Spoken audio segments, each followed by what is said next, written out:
Hey everyone, I hope you're all doing well. I hope you're getting time to, um, uh, sorry, time to get some reading in, whether it be at your lunch break or just before bed or after dinner, whatever, on the bus, on public transit, while you're going home. Whether it's audio or print or all is fine by me. Anyways, the book is called The Story She Left Behind by Patti Callahan Henry.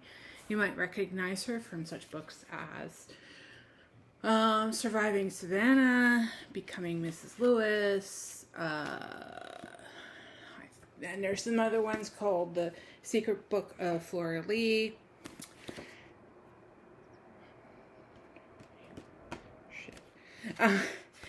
This is her newest book. She just came out with it. I believe it was April of this year.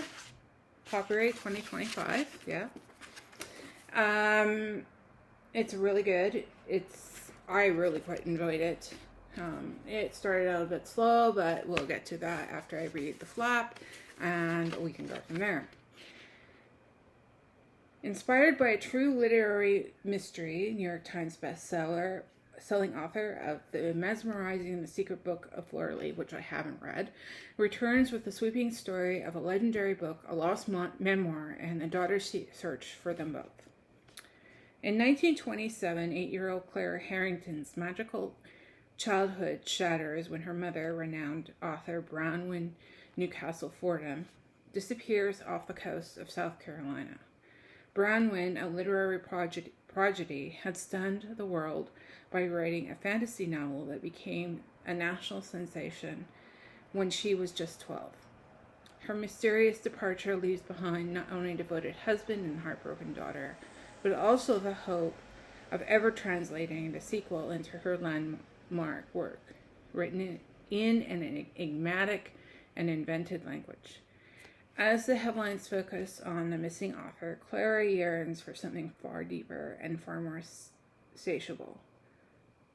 insatiable, her beautiful mother.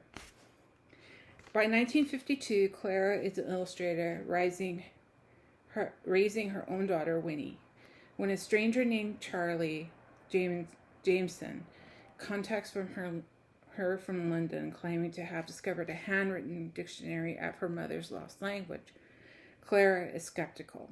Compelled by the tragedy of her mother's vanishing, she crosses the Atlantic with Winnie, only to arrive during one of London's most deadly natural disasters, the Great Smog. With asthmatic Winnie in peril, mother and daughter escape the city with Charlie and find refuge in the Jamesons' family retreat nestled in the Lake District. It is there that Clara must find the courage to uncover the truth about her mother and the story she left behind. I give this book a 4.5. Very well told. It did start out a bit slow, and stories tend to, because I think the kind of authors tend to build up. But it did. Once you got into the book, which was fairly easy because the chapters were fairly short, you got, it really was really good. I really quite enjoyed it. It's not necessarily something I would buy, although I was tempted to, but did not. As you can see, I have a library barcode on here. I just really liked the story. The story was really good. I didn't even know what to expect. I had heard an interview with the author of this book. I will post a link for that below in the description.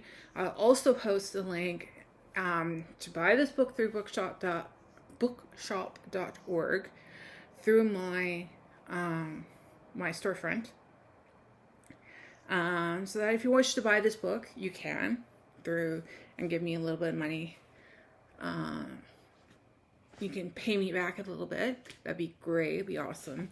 I really liked it. I honestly, I quite enjoyed the story with Charlie, but whenever I got to Charlie, I wanted to get back to Clara because I wanted to see how she was doing. But every time I was in Clara, I was like, oh, I want to get back to Charlie. I want to see what he's thinking. But, and it was back and forth. So there's a lot of Clara chapters, I can tell you that. And it was just a really good book. It was a nice palate cleanser. I'd been reading some very heavy books, as you know. I was reading Braiding Streetgrass, which I just posted. And I was also reading Demon Copperhead, which I just finished. So, I mean, yeah, it was a nice palate cleanser. It took me a couple days to read it. Short chapters helped a lot. And yeah, it was a really good book. And I thought that the small South Carolina town that they lived in, that Clara and Winnie and Clara's father lived in, did not exist. I thought it was made up. It actually does exist, and it actually is where it is. My guess is that Patti lives. Oh, she lives in South Carolina, so she spends her time between. She spreads her time between South Carolina and Alabama. But yeah, just a real enjoyable book. I really quite liked it. I thought it was well done. And it is actually based on a true story. It's not based on the Agatha Christie story, if you're wondering. It's based on someone else. What she said, I can't remember who she said it was based on. She based it all, the story, on she discovered a literary mystery of Barbara Newhall Follett, and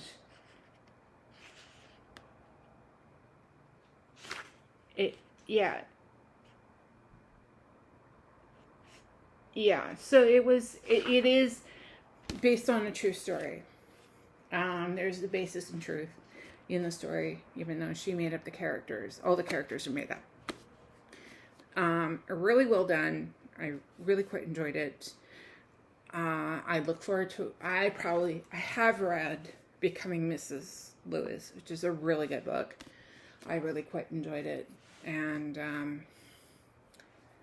primarily because I heard the story and I kind of knew what had happened to Joy Davison, who is C.S. Lewis's wife, and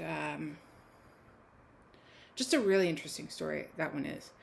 This is also really interesting. I think for the most part, she bases her stories in reality. I don't know. This is the second book of hers that I have read. I don't know why in earlier books she went by Patti Callahan, maybe, and then now all of a sudden it's Patti Callahan Henry. I don't know. It seems kind of weird that you would change, but I mean, authors get to decide with their agents, I guess. Maybe she got remarried. Who knows? It's really good.